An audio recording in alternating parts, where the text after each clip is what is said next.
So our event will be opened by the keynote principal developer advocate at Amazon Web Services, Martin Beeby. Martin, I'm sorry if I mispronounced your last name.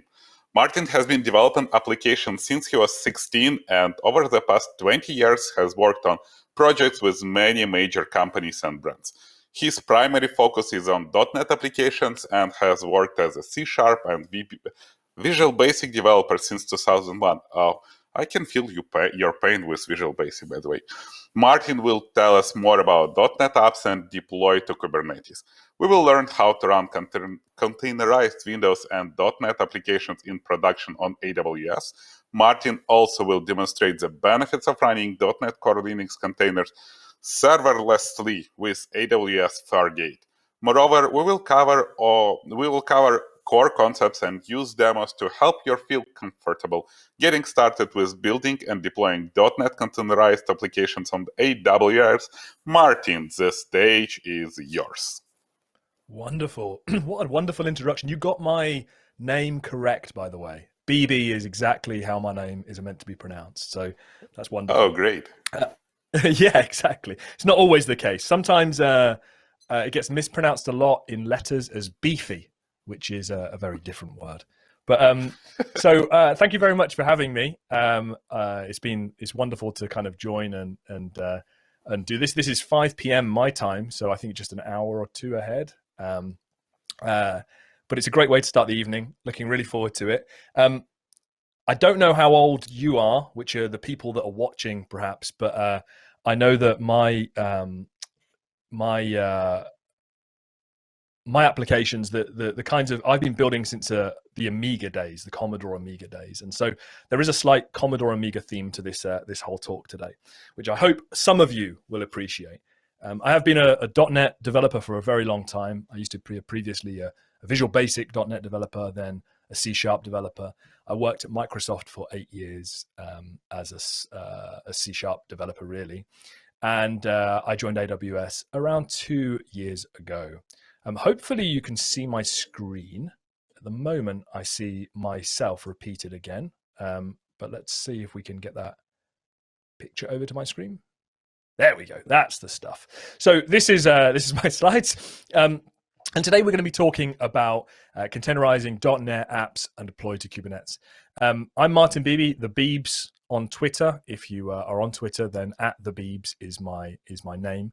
And today we're going to be talking, starting with a little story around this guy. This is Guybrush, and he is a cloud consultant, a developer which goes from customer to customer, fixing their woes, fixing their problems. I'm sure many of you are either consultants or developers which basically do what he does, which is fix the kinds of problems that other people don't want to fix, or help people which have got problems and to overcome them. And Guybrush is off to see his very first customer of the day, which is Grog Computing. They're a small little startup on this island, on Melee Island. They are their board consists of a CEO, a CTO, and a VP of engineering at Grog Computing. And they are the official technology provider of a thing called the Pirate Festival. Now, these three gentlemen, the CTO explains to Guybrush that we provide voting systems for the Pirate Awards, and it keeps crashing. And this is quite a common problem. You know, you build a website, you build a system, but it keeps on going down. Especially in the .NET world, when maybe the applications were not built for the scale that they currently face today. The CEO says if the voting system is unreliable under scale, we will lose our contract for future pirate festivals. And the VP of engineering's got one clear ask and one real pain point, which is we need to make the system easier to scale and more reliable. Now, Guybrush does what any good consultant will do, and he tries to get the lay of the land, the understanding of what they're currently building and what their current setup is like. So he asks to see the data center, or where do you host this application? And they say, well, the data center's through the door. And he looks through that door, and there in the corner of the room is a man which has probably been developing .NET for as long as I have, hugging his machine, was that 486? I don't know, which is what he lovingly runs the web application on. No wonder they have some problems here scaling their application. And so Guybrush says we've got 3 steps to kind of improve the reliability of your application. Now, step 1 is going to be that we are going to containerize our application. We're going to take our .NET application and we're going to put it into a container.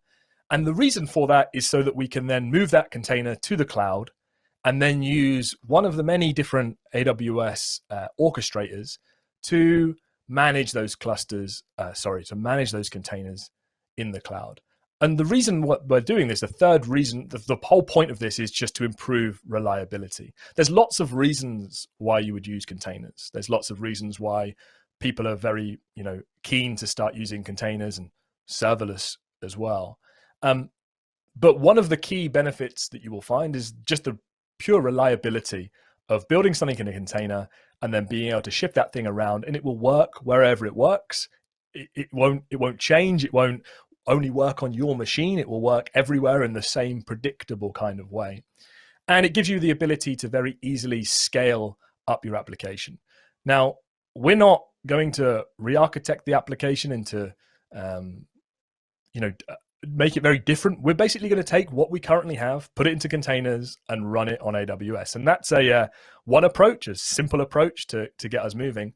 But it's also one of the easiest approaches. And there's a few tools that are going to help us in this journey.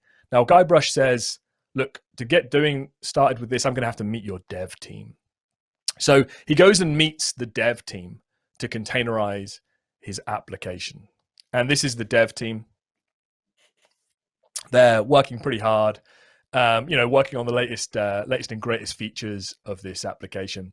And he says, asks the dev team a little bit about what the kind of application they're building. Now, I don't know if you have these sorts of applications or you've worked on these sorts of applications before, but they're the kind of applications that are built by other people potentially, or they've been running for a very long time, and they're kind of fine and they kind of work, but they have this issue where, if something changes, like the scale or the demand on the application, then things happen. Memory leaks. There's a problem with a particular error which only occurs every other Thursday. There's issues with it. No one really understands it. No one really wants to spend too much time going to fix it. And people often inherit this. I've worked on projects like this. You kind of go in, it's someone else's code. It's not the nicest project to work on, but it's, we can do things to help here. And so the lead dev, she says, we have an ASP.NET application that's older than me. What can we do? Now, Guybrush is familiar with AWS and containerization. And he says, well, the first thing we're going to do is we're going to take a look at your application and we're going to put it into a container. Now, the next example is going to be the simplest possible way that you could do that. Inside of Visual Studio, you've got a .NET MVC application. This is actually a relatively new version of Grog and Dash, their application. Now, if you right-click the project, I've got some publish options, but no container options there at the moment. That's because there's no container element to my application. So I'm going to go in here and say add Docker support. I'm going to say add Linux Docker support, and it's going to create me a Docker file in my application, in the root of the application. Now, this Docker file, it's not important. We've seen Docker files probably before. What it does is it takes this base web application and it containerizes it. And now, because it's being containerized, Visual Studio is saying I could publish this to AWS. So I'm going to right-click it. I'm going to say I want to put this into Europe. I want to release it. I want to give it a tag, a specific tag for this container. Now, I could run it straight into a cluster, but what I'm going to do is publish it to the Amazon Elastic Container Registry. Now, this is a little bit like Docker Hub. The only difference really is the Amazon Elastic Container Registry is private.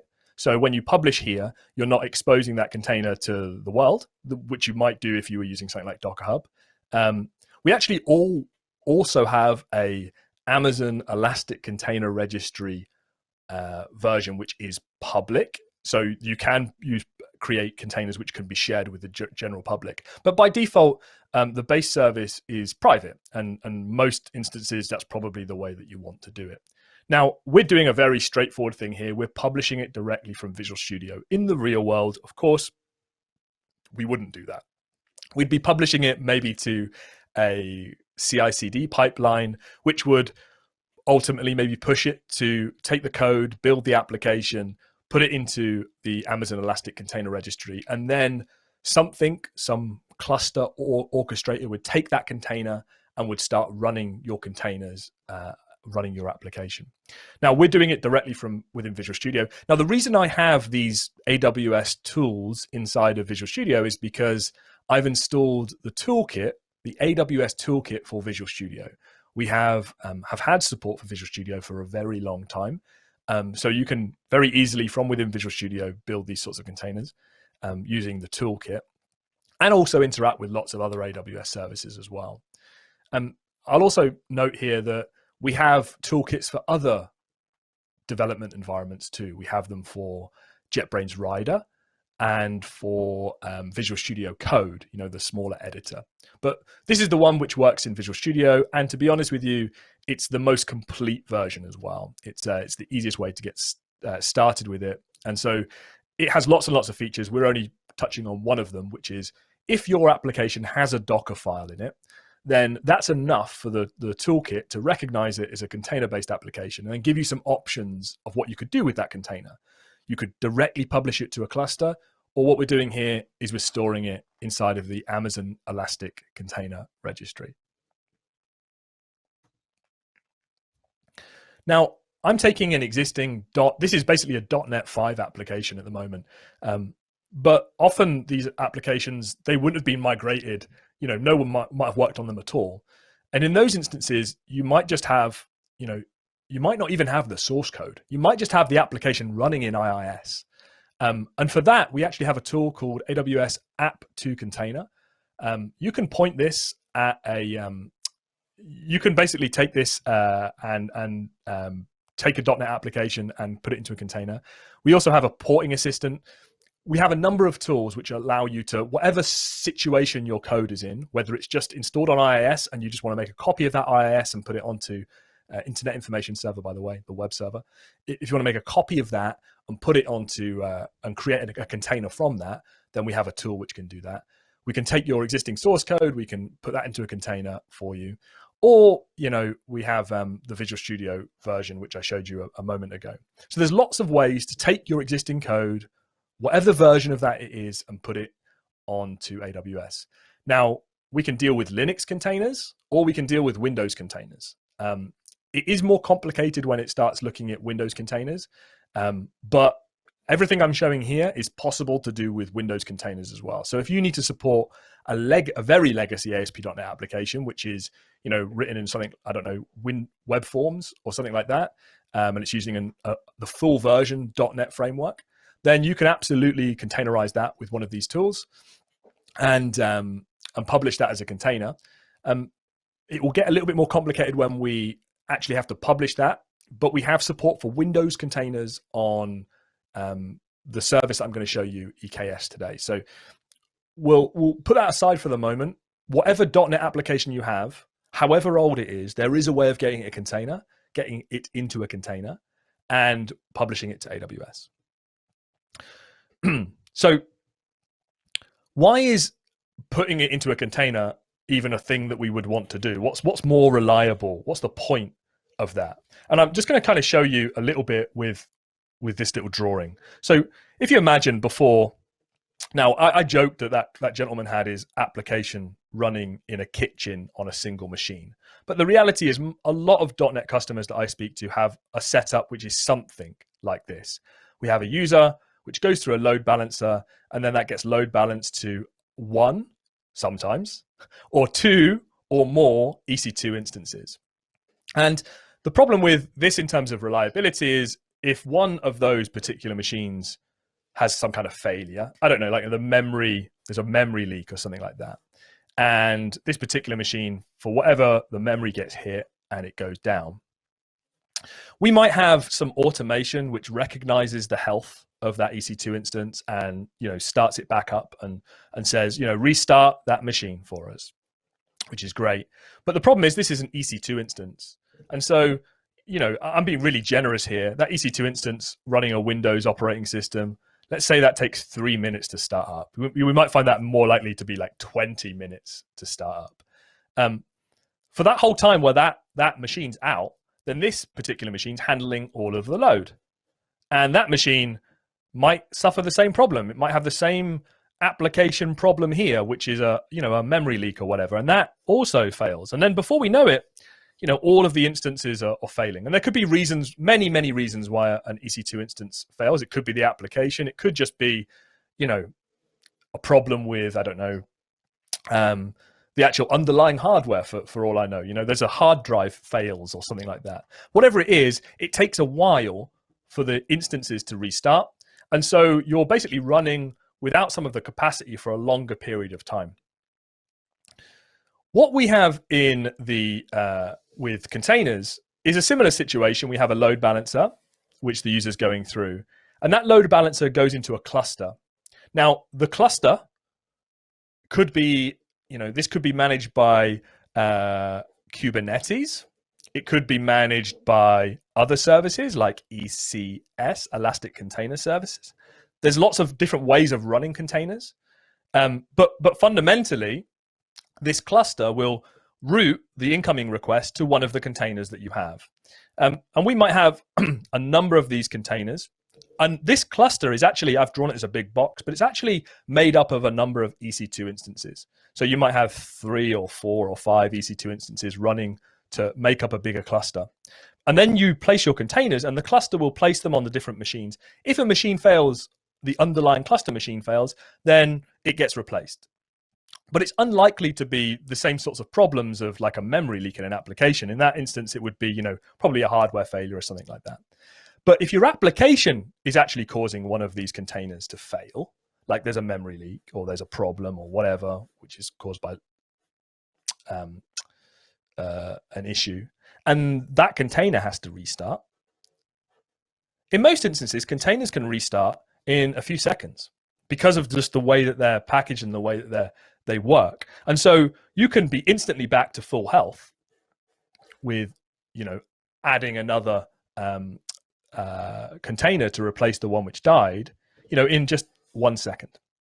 And we could even scale up. We could add more containers, as we feel fit. So we could add more and more to our cluster. We could even make the cluster bigger, so we could add more containers to it in real time. So there's lots of things that we can do.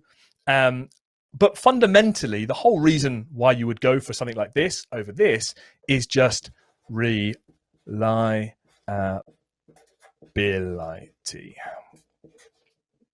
Reliability.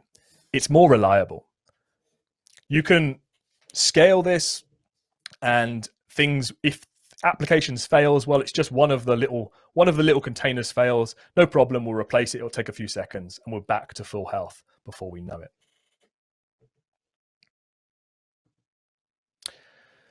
So now we need to think about, well, what are we going to run our containers on? We have a container somewhere in the cloud. So what are we going to now run our container on? So we go to our local AWS salesman. This would be me. This is me in the hat. Or our vendor. It could be any cloud computing vendor, Google or Azure or anyone. And they will explain to you, how you can run a container in their cloud. And one of the things that I like a lot about containers is that all clouds support them. All hosts, they're very easy things to host. Once you have your application inside of a container, it makes it very portable. We're building today, the application which we're talking about is using Linux containers. It's .NET using a Linux container. That means that I can run that anywhere. It really doesn't matter to the host at all, the fact that it's .NET. It's Linux. It's a Linux container for all it cares. And that means that we'll be able to run it on any cloud platform, in any container orchestrator, anywhere we like. Things become a little bit more complicated if it's a Windows container, because we have very good support for Windows containers at AWS, but not every cloud platform does. We were the first to add Windows container support in the market, and it's not as common as Linux container support.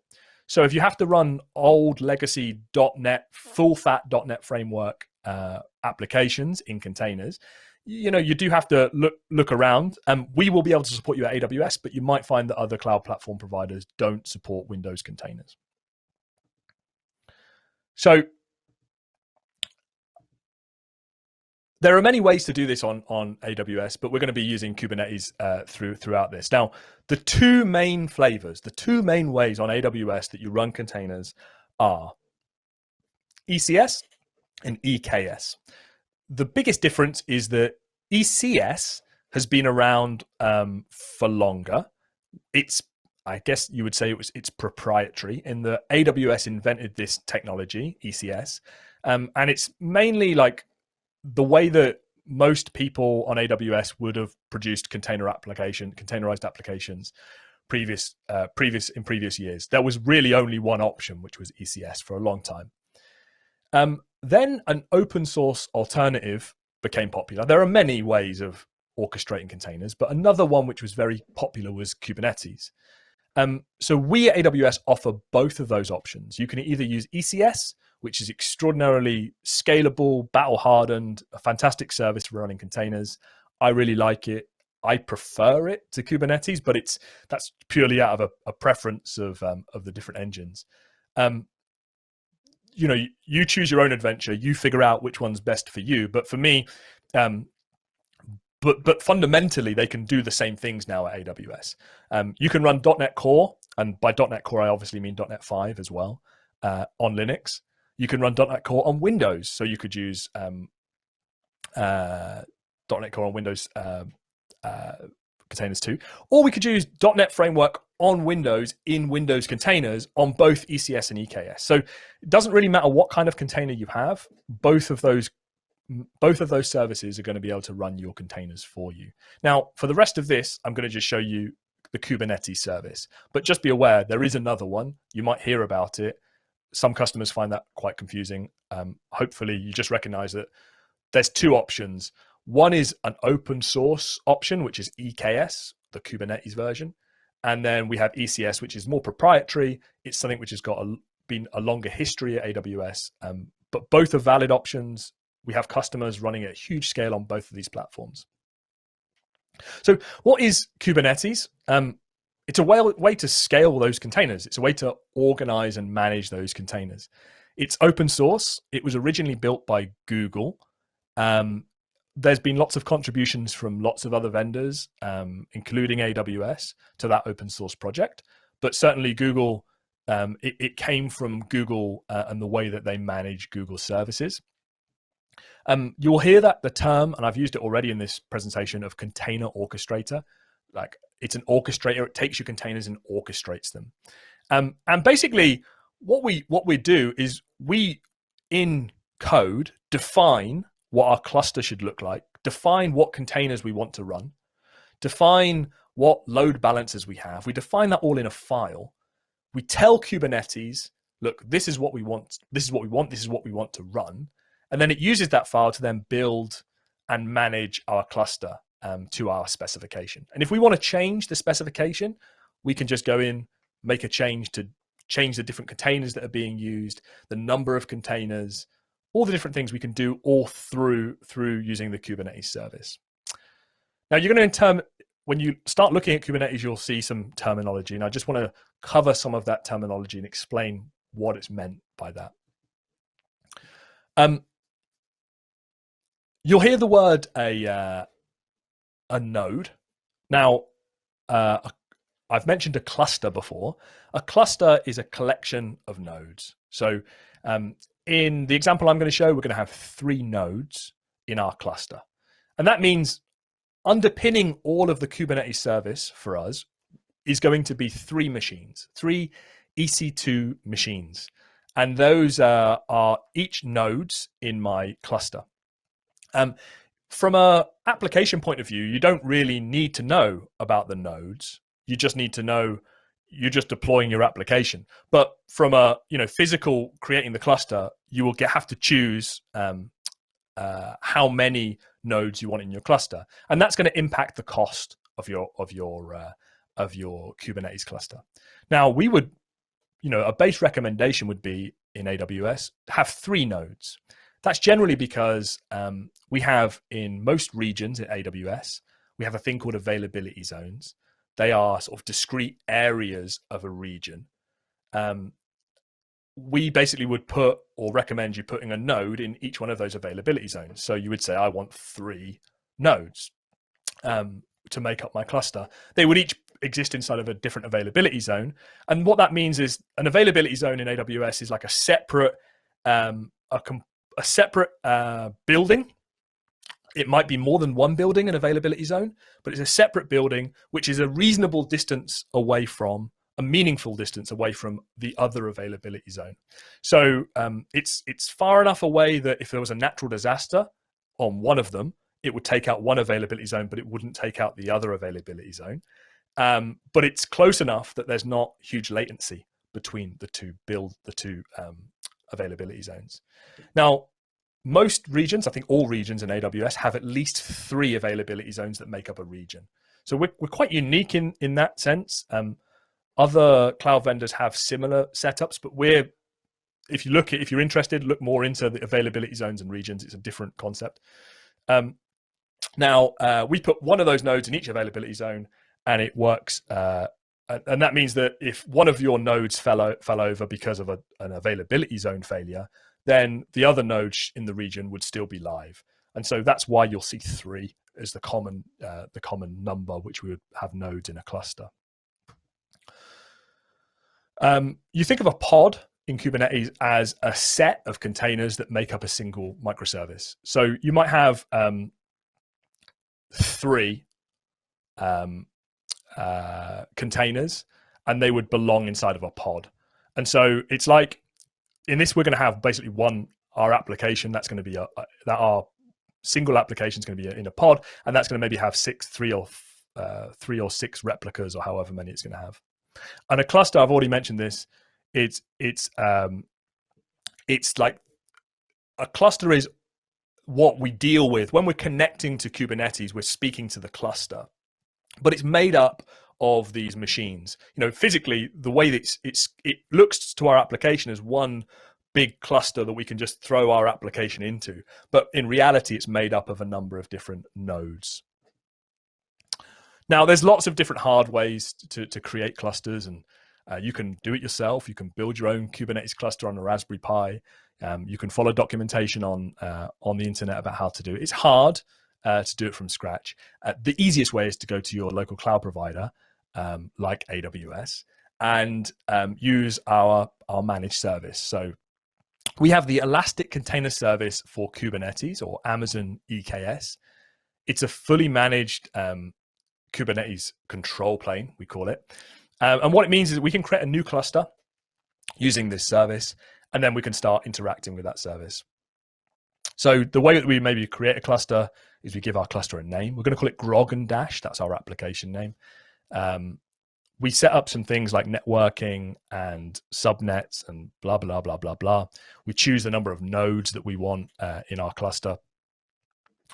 There's lots of things that we have to do to set up, but fundamentally it's just a wizard or command line interface to create our cluster. Once our cluster has been created, we can then connect to it using any regular Kubernetes tools. So there's one called kubectl, which is a command line tool that allows us to do stuff with Kubernetes. This is me connecting to my Kubernetes cluster. So AWS EKS, I give it the region name. I say update kubectl and give the name of the cluster. And what that does is it goes into my AWS account and it gets the configuration to then configure kubectl. So once that's done, that line of code's done, whenever I use kubectl now in the command line, I'll be connecting to that particular cluster. So now I can say kubectl get SVC, or get services in my cluster. And you'll see that currently there's one service there in my application. Ooh. So I have got 3 nodes in my cluster, and I can inspect that by using kubectl. I can say kubectl get nodes at the top there, and it says, look, there's 3 nodes. There's 3 physical machines, and they are 3 physical EC2 machines that you will be able to see in your EC2 console if you wanted to see them. You can then start actually adding your application to that cluster. Now, kubectl has this function called apply, and there's lots of ways that we can interact with our cluster, but we're just going to apply a file. Now, a file is a description, basically, of how I want to construct my application. And so the file can either be in JSON or YAML, and it could even be a URL, which points to a JSON or YAML file. And so there is an example by Google. It's called a guest book. You can literally do kubectl apply file and then put past the, excuse me, too much Diet Coke. I really apologize for that. You can apply a GitHub. This is a direct link to the Kubernetes examples from Google, and it's a guest book application.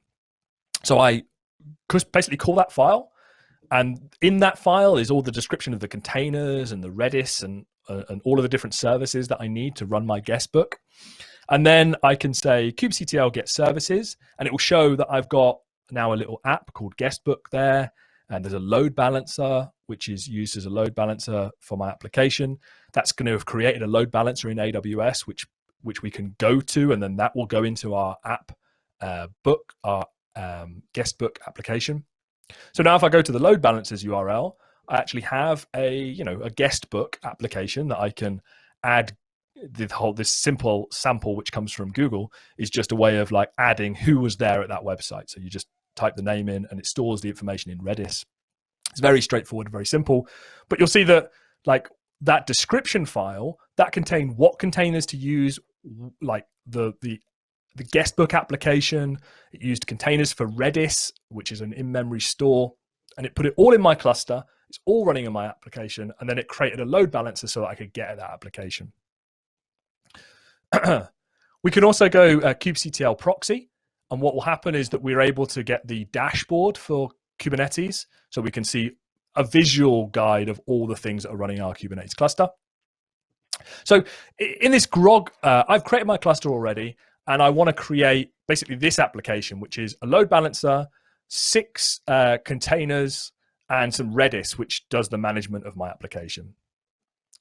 This is what the YAML is going to look like, and I'm not going to spend too much time looking at. This is how you would define a load balancer in YAML for Kubernetes. So if I put this in a file and then said apply-f and then pass this file over to it, then that would go and create a load balancer for me.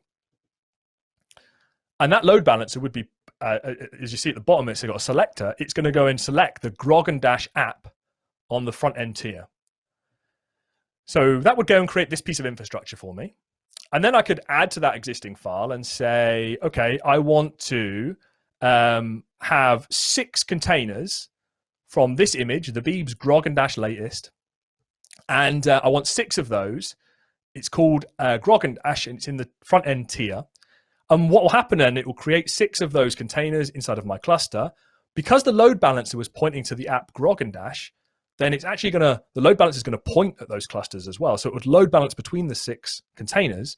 And now all of a sudden my application is basically coming alive. I've got my front end .NET application. I've got my load balancer there as well. Now, I'm not going to go through it all, but basically I can define my entire application in a YAML file. So this is the YAML file which defines that. And once I've applied it, I've created my containers, I've created the application. If I go back and modify that file and then apply it again, like I could change the number of replicas to 3 instead of 6, it will then update that. And then Kubernetes will say, oh, there's 6 containers there now. Let's remove 3 of them and put it down to 3. So this is a way of modifying how many different things are working, different containers are running, or the orchestration or architecture of your application. Okay, so we've rebuilt the site on Kubernetes. We're now in the cloud.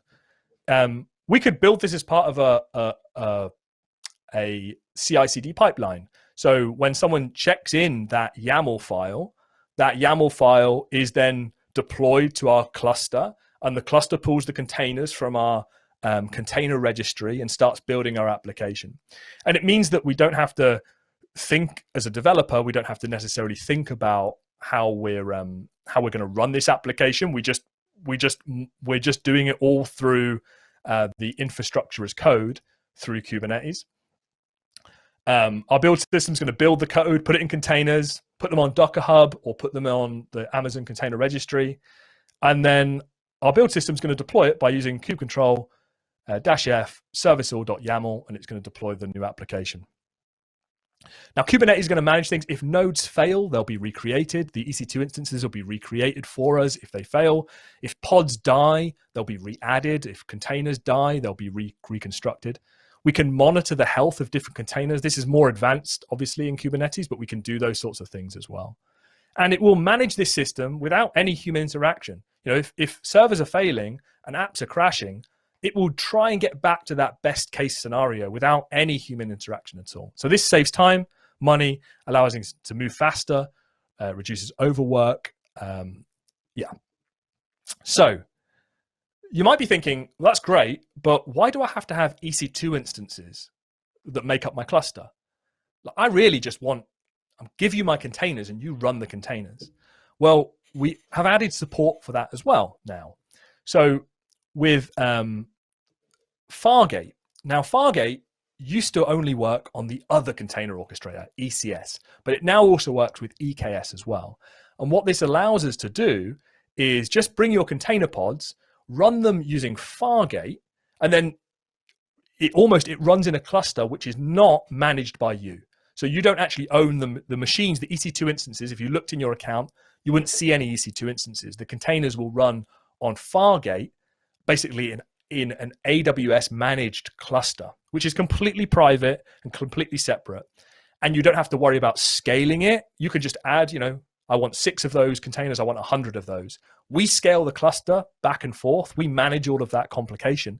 And you just benefit from running your containers without having to worry about the underlying infrastructure at all. So it's a thing to think about, when we're doing this. So, okay, so we've got we understand a little bit about Kubernetes now. We understand about containerizing our application. So let's just have a look at an application.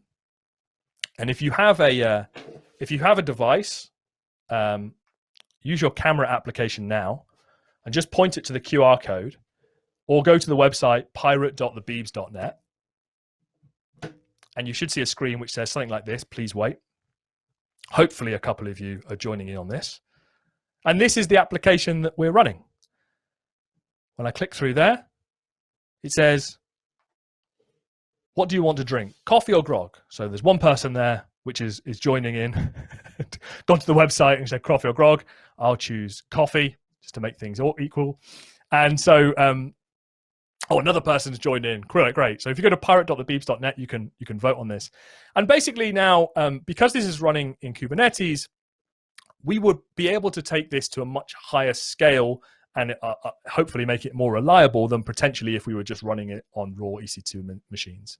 Another question: do we want to do sword fighting or pirate curling? Are they the best? Which is the best? Which is going to win the pirate festival best? I'm just going to go for pirate curling myself. Just a few more of you joined in. That's good. It makes me feel better when there's actually a little bit of interaction. So thank you very much for that. But yeah, we've built our application.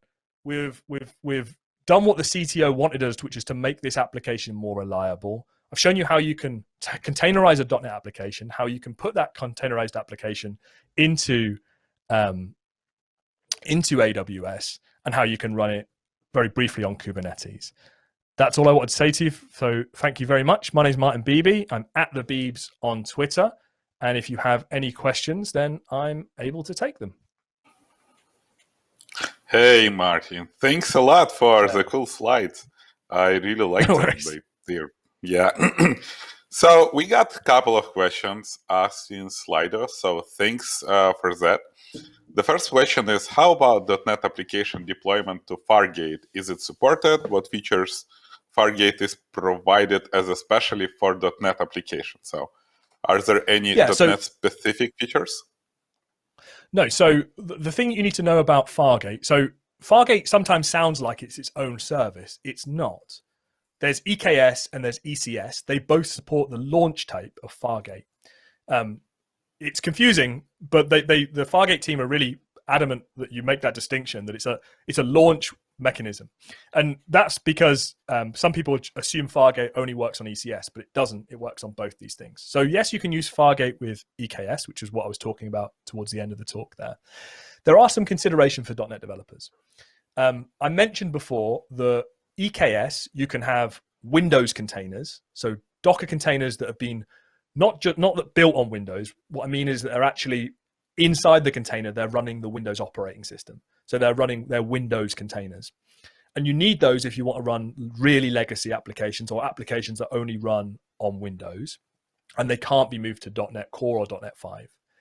Now, those kinds of applications, they run on EKS, but you have to build your own cluster, and you have to build your cluster in a special way to allow, basically the EC2 instances, which underpin your cluster, some of them have to be Windows nodes. And you can have a mix of Linux and Windows nodes, but we will if you spin up a Windows container, we will put that container on some of the Windows nodes. If you spin up a Linux container to support Redis or something, I don't know, or a database, we would put that on the Linux nodes maybe. So you get to choose which nodes inside of your cluster you put certain things on, but you need Windows nodes underneath to be able to run Windows containers. Now, if you're building in .NET 5, that isn't, or .NET Core, that isn't a problem, because all of your containers are you could build them as Linux containers. Now, Fargate only works with Linux containers, and that's the caveat, is that we don't have a pool of Windows machines as part of that Fargate thing that we manage. So we can't run Windows containers on Fargate, but we can run Linux containers. So for .NET developers, they need to consider, well, if I need to run Windows containers, then I can't use Fargate. But if I am using .NET Core or .NET 5, then I could use Fargate for that. And in my opinion, like, why not use Fargate? Like, why do you want to have to manage any machines? Like, it probably, in most instances, is a better choice. But there are genuine reasons why someone would want a little bit more control over their cluster. But I would say there are some exceptions and certain things you have to think about. But as a regular .NET developer, if you're building .NET Core or .NET 5, then you can absolutely run that on Fargate. Thank you. So we got two more questions, and we got more questions basically, but I'm asking the most voted one. So, which setup is more cost efficient, like two ECs behind a load balancer or a cluster with two containers in it? In other words, do we need to pay more for reliability? Right. No, you're exactly right. So having two EC2, so having a cluster of 3 EC2 machines versus 2 EC2 machines, that doesn't make much sense at all. However, if we were to use Fargate, then a containerizer application just use Fargate, you actually only pay for the containers. You don't pay for the nodes which are under sitting it. So there's another good reason to use Fargate, is that you then only pay for the actual portion that you use. And that's why if you're ever thinking about running a containerized application on either ECS or EKS, like, really think about using Fargate, because especially when your applications are quite small and there's only like 2 or 3 containers, you're right, it doesn't make sense to have a big cluster and then only utilize a small portion of it. Most customers have bigger applications than a couple of containers, so in those instances they'll having their own cluster and managing that works out. But Fargate is great for that sort of thing. So quite often I'll build an application. It's not complicated, doesn't have that many dependencies, and it's maybe only a couple of containers. I almost always run that in Fargate, because using EKS on Fargate or ECS on Fargate, because I'm only then paying for the containers and the cost of the container which is running. So if I scale up to 10 containers, I pay for 10 containers. If I scale down to like 2 containers or 1 container, I pay for that 1 container. It should cost less if you architect it correctly, but you're absolutely right. You could quite easily get to a situation where you've got a very big cluster and you're not using any of it. Yeah, thank you. And my favorite type of questions, holy war questions, Are there benefits of using AWS environment comparing with any other cloud providers? Azure is quite good in managing Kubernetes clusters for .NET applications. Okay. Yeah. Okay. I mean, they might be. I mean, that's not necessarily. I'm sure they're very good at handling Kubernetes. I would say that we have the most experience and we have the largest volume of customers. So it was said quite recently, it's like 70% of customers that build containerized applications on Kubernetes use AWS. So like we have lots more people running at a lot bigger scale. And with that, because we've been doing it for longer, that gives us a certain level of like maturity and reliability and stuff. Like, I don't think it's helpful to compare necessarily AWS to Azure or Google and think, the reality is, you're as a customer, you're going to choose the best one for you. And that the best thing for you as a customer might very well be Azure. Maybe you've got customers which are familiar with that. They understand how Azure works. They're happy with the scalability and the reliability. They're happy with the way that they do availability and regions and things like that. But then, if you genuinely want like best performance, in our opinion, best price, then of course, then AWS will be there for you. But if you're thinking about using AWS or Azure, then just come speak to us and we can explain on a case-by-case basis why we think we're better in that scenario. But it doesn't help anyone to say, oh, they don't do this or they do this. It's just, choose whichever works best for you.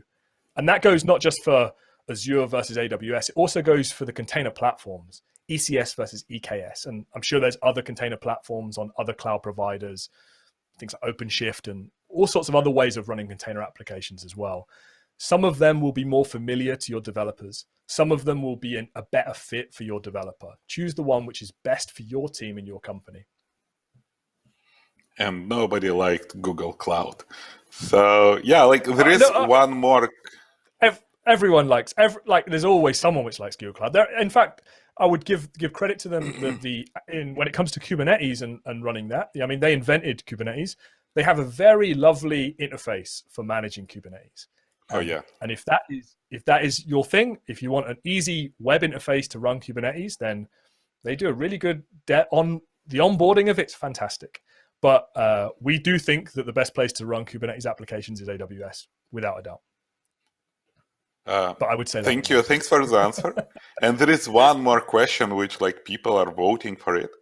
Microservices with serverless. What is the future? What will you prefer?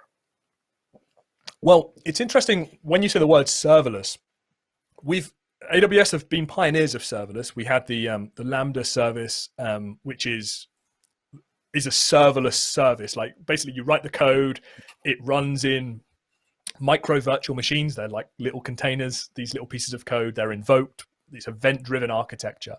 I think personally, that's absolutely the future.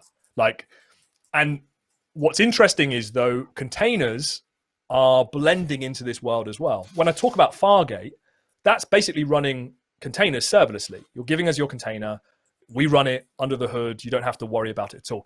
You can now, even with AWS Lambda, you can take a container and use that as your Lambda function. So we have container support in Lambda. So I think containers are like becoming the standard way of packaging pieces of software. But I am all for the evolution of serverless and doing more with it. A few years ago, serverless was all about, creating simple functions and doing simple things in the cloud. Now there are companies out there building entire architectures, complex systems, all built around serverless. We have a customer in the UK, it's a charity called Comic Relief. And they have a telethon every year where people phone up and they donate money to a charity, to Comic Relief. And it's a big TV event. Millions and millions of pounds are raised in one single night. And they were having huge problems with reliability.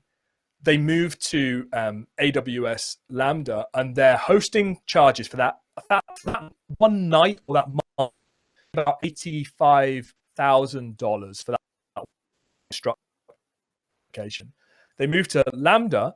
They have the same application far more reliable. It's got more into it, and they run it the exactly same application or a similar application for $7,000 a night. So their hosting charges will reduce by like 92% by moving to serverless. More responsive, more scalable, more reliable, with a 92% cost reduction. There's really good reasons to look at serverless and think about serverless. And if you're a .NET developer, you can build serverless applications in Lambda with containers on Fargate. You can use serverless databases like DynamoDB.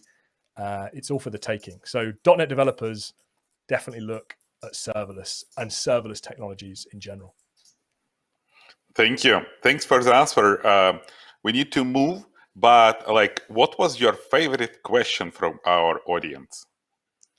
I really enjoy. I really enjoyed that one about the serverless, but I do quite like it when you put people like me on the spot and ask me about competitors, because it's really uncomfortable. But I quite enjoyed the challenge of talking respectfully about our colleagues in Seattle. Thank you. Thank the person who asked about like Azure question. Like, just contact our administrator in the group, so we can contact you and send you some bonus. Thank you, Martin. That was delightful speech, and like, I think the most beautiful presentation I ever seen in technology event. So thanks for that. Can you write that down for me for my LinkedIn? Can you do that as my recommendation? The most beautiful presentation. Yeah. In technology. Will do. Thanks, man. Thank you. Thanks for your time.